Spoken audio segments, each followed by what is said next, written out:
Many, Abby, Daddy can't hear you. I'll come to you. Many of the things that are discussed in the last parak of Yoma had a lot of relevance to our family this past month, which some of it I didn't realize because I was missing Daf Yomi during Shiva, but I discovered it later. There's a major portion of the last parak talks about how important every moment of life is, and the importance of pikuach nefesh. Where's Mom?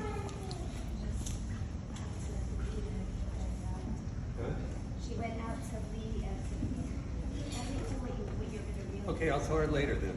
Let me just do the Siyum.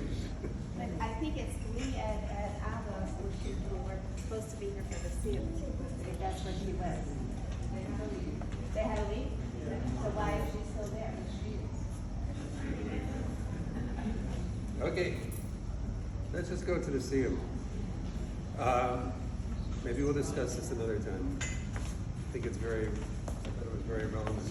Anyway, the other thing in this parak talks about the inuyim that we do on Yom Kippur, which is what I was doing when we were sitting Shiva, and which we're going to do now in the 9 days and on Tisha B'Av, which I thought was an interesting juxtaposition.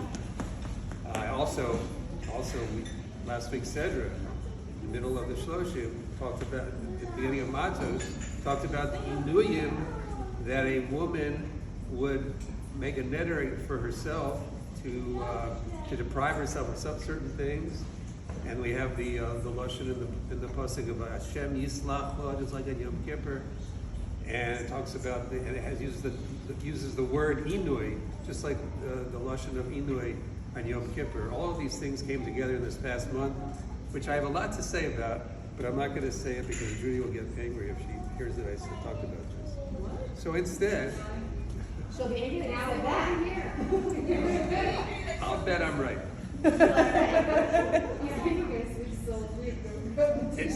Anyway, the parak ends.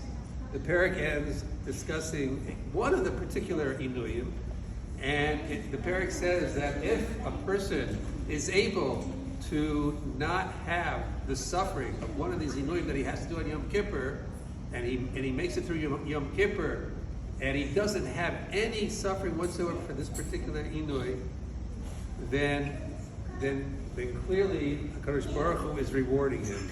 And the Masechta ends. I wanted to relate it to Bumi, but I'm not going to. But you can probably figure it out. Amar Rav Nachman Bar Yitzchak Teda Shekol Ha'olam Kulo Ra'ev V'hu Saveya. You should know that the whole world, for this particular physical need, still has a strong need for this, and they deprive themselves of it on Yom Kippur. This particular person, Kodesh Baruch Hu gave him a gift that he feels totally satisfied and he doesn't have this need. So therefore, why? It's a sign that Kodesh Baruch Hu loves him and is rewarding him. He also Rav Dimi Omar. Rav Dimi came. Also, Rav Dimi Omar is a very common phrase in the Gemara, and it usually means that Rav Dimi learned in Eretz Yisrael, and he came and he taught Torah in Bavel. So it's also Rav Dimi. He came and he told us another thing. Omar Mafish Chaye Sage Umaske. This person who has so little deprivation, feels so little deprived in this world for the things that maybe other people feel deprived with, but he has this love of his creation and is closer to Malachim, that he doesn't feel deprived. It's a sign from HaKadosh Baruch Hu that he's much loved. And what is his reward? Mafish Chaye, he has a long life. Sage Umaske. And Rashi says Sage Umaske means children and grandchildren and great-grandchildren. Wow. I don't know. Yes, there's more of that. Gosh, where is this? This is the end of Maseches Yoma. Judy's back. Here. I don't know. Oh, wow. I have nothing I said. I'll just say it to you another time. No. Go ahead, say it. Say it, Asher. What I was going to say, it's one of the advantages of learning Daf Yomi is you get to start seeing themes in the Seftas.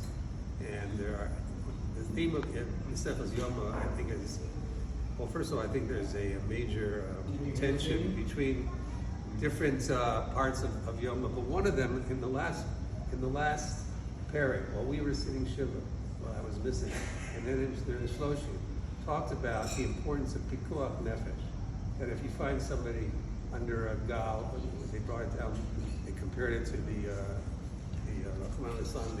falling of the building in Miami, but it really had a lot of relevance to what you do at the end of life.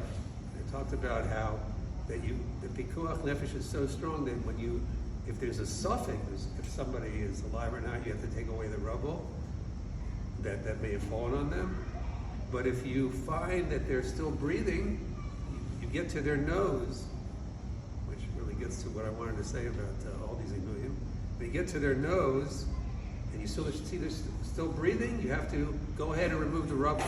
So all the Mepharshim say, obviously, if you see that they're alive, you have to remove the rubble. And the Mepharshim say, no, what it means is, even though you know that after you remove all the rubble, they'll only live a short time, you have to go ahead and remove all the rubble. I thought that was, I know what we were going through at the end with Bobby, and it was many difficult decisions, but the importance of even a Chaye Shah is emphasized in the Gemara, and that was a lot of what we went through with Rav Deutsch and the shayos we were asking. And then the parak talks about the Inuyim, and as I pointed out, we had Inuyim from our own personal Avelis. There's Inuyim on Tisha B'Av, there's Inuyim on Yom Kippur, and they're really all for different reasons, it would seem. The personal Inuyim that we have for a loss of a member of a family is because we're feeling sadness and loss, and this is supposed to be a natural action that a person who's sad does, and the halacha frames it in a way that you can get out of it gradually, as Rav Breitowitz talked about last night. But then you have the Inuyim of Tisha B'Av, and the Inuyim of Tisha B'Av are to remind you of the sadness and what we've lost in the Churban. But then you have the Inuyim of Yom Kippur. It's not from sadness, it's not a day of mourning, it's not to remind us of anything particular, but it's to get us to do tshuva. And in fact, they say by a person who is having personal avelas, also the point is he's supposed to do tshuva. And it seems almost